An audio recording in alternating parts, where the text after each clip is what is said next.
Ashley Albertson, your Client Service Associate here at Tull Financial Group and the host of our new series, From the Orange Couch. We wanted to bring this series to you as a way to address some commonly asked questions, whether it be about financial literacy, tax planning, investment management, and more. We have here our resident expert, Robin Tull, CEO and founder of Tull Financial Group, with more than 35 years of experience in the industry. He wanted to bring his vast knowledge to you all in order to answer those questions. And so today, I have a couple for him. Question 1. How did you get started with Tull Financial Group, and what did you seek to accomplish with those services? That's interesting. Before we do it, this is pretty cool with the orange couch. It's a great idea. I think it's a super idea to do this because we do get a lot of questions. But how I got started, Ashley, my family seemed like my mother and father were always helping people, loaning their cars out, having people over for dinner. It was just always that was the culture of my family. And so financial services really provided that opportunity to help people, to work, to serve people. And as the profession grew, the fiduciary idea of working for the client and not for a company, that's really what I enjoyed. And then of course, our mission has been to improve lives through sound financial planning, and that's what we do every day. Yeah, it's great. Experience is a great teacher, but what advice would you give your younger self?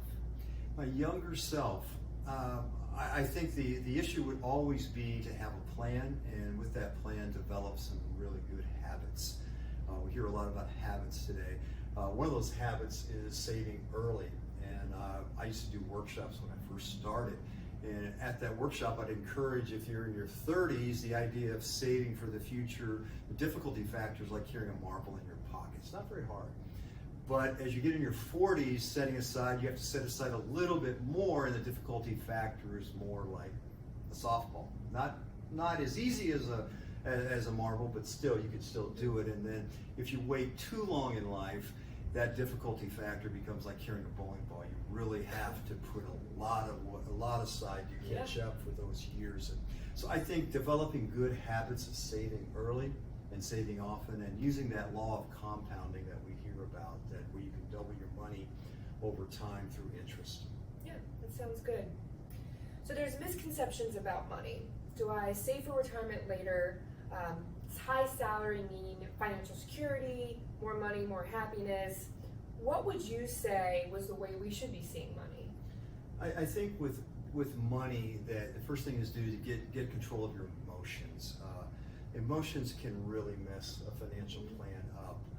I often tell people, if you don't want to be the average investor who seems to not reach their goals, avoid fear, avoid greed, and you'll do pretty well in life when it comes to investing.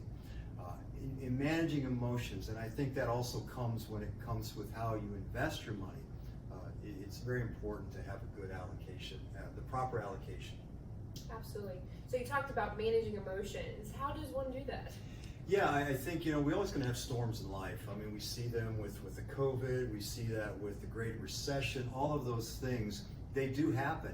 And you really need to set up your allocation, how much in stocks, how much in bonds, how much is in cash.